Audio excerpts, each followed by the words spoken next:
एक बार एक मंदिर के सामने गज्जू नाम का भिखारी बैठता था। गज्जू बहुत गरीब था और मंदिर आने वाले लोगों से मिलने वाली भीख से ही उसका गुजर बसर हो रहा था।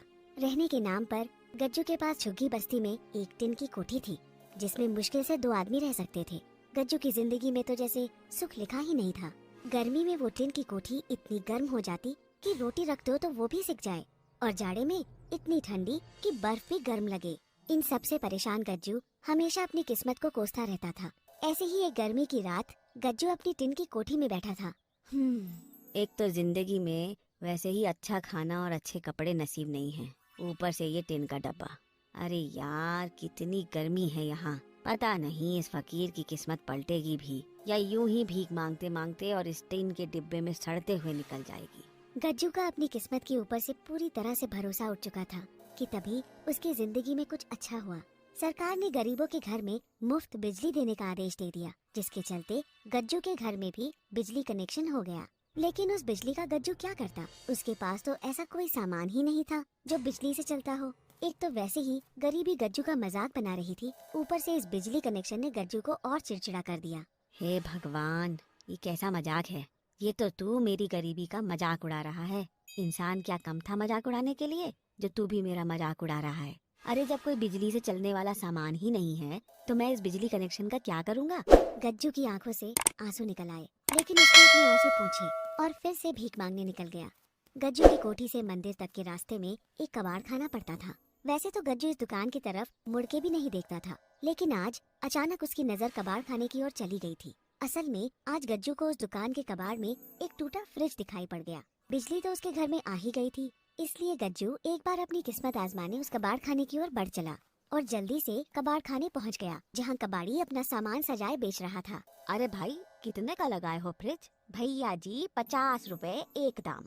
अरे हालत देख रहे हो मेरी, 50 रुपए तो नहीं है, 40 हैं। बताओ 40 में बेचोगे क्या? अब भैया कबाड़ में क्या मोल भाव करना, फिर भी चलो ले जाओ 40 में, तुम भी क्या याद रखोगे। गज्जू ने उस फ्रिज को सस्ते में खरीद लिया और उसे जाकर अपनी कोठी में रखाया। गज्जू कोठी से वापस फिर से मंदिर भीख मांगने चला गया और रात को वापस आकर सो गया। रात में कोठी वापस आकर जब गज्जू ने फ्रिज को ध्यान से देखा तो पाया कि वो फ्रिज काफी अच्छी हालत में था, बस उसे थोड़ी मरम्मत की जरूरत थी। अरे ये फ्रिज तो चलने की हालत में है, कल ही जाकर इसे मुन्ना से ठीक करवा लेता हूँ। क्या पता इसी बहाने मेरे इस कबाड़ में फ्रिज जैसी महंगी चीज लग जाए। अगली सुबह गज्जू उठकर सबसे पहले मुन्ना इलेक्ट्रिशियन के पास गया। मुन्ना गज्जू का दोस्त, जो पुराने इलेक्ट्रिक सामान की मरम्मत करता था। पैदल चलते चलते गज्जू कुछ ही देर में मुन्ना की दुकान पर पहुंच गया। और मुन्ना भाई कैसे हो? अरे गज्जू आओ आओ, मैं तो बढ़िया हूँ, तुम बताओ, बड़े दिनों बाद आना हुआ। क्या बताऊँ मुन्ना भाई, बस 2 वक्त की रोटी के लिए इधर उधर घूमा करता हूँ। अच्छा मुन्ना भाई, एक काम था तुमसे। हाँ हाँ गज्जू बोलो। मुन्ना, ये एक फ्रिज है, मैंने देखा तो काफी अच्छी हालत में लगा, बस थोड़ी सी मरम्मत की जरूरत है, तुम इसे ठीक करोगे ना? क्या बात कर रहे हो गज्जू भाई, इसे ठीक करना तो मेरे बाएं हाथ का खेल है। लेकिन मुन्ना भाई, पैसे?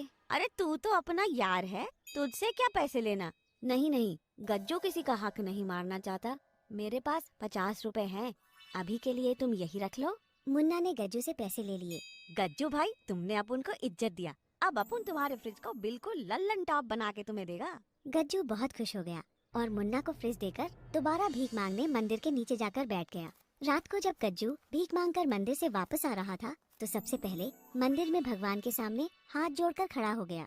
हे भगवान, उस फ्रिज को ठीक करवा दे, फिर इस गरीब के पास भी उस बकोठी के अलावा अपने कहने को कुछ होगा।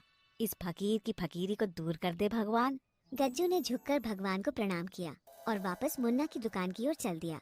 जब तक गज्जू मुन्ना की दुकान तक पहुंचा, तब तक मुन्ना पहले से ही गज्जू के फ्रिज को पूरी तरह ठीक कर चुका था।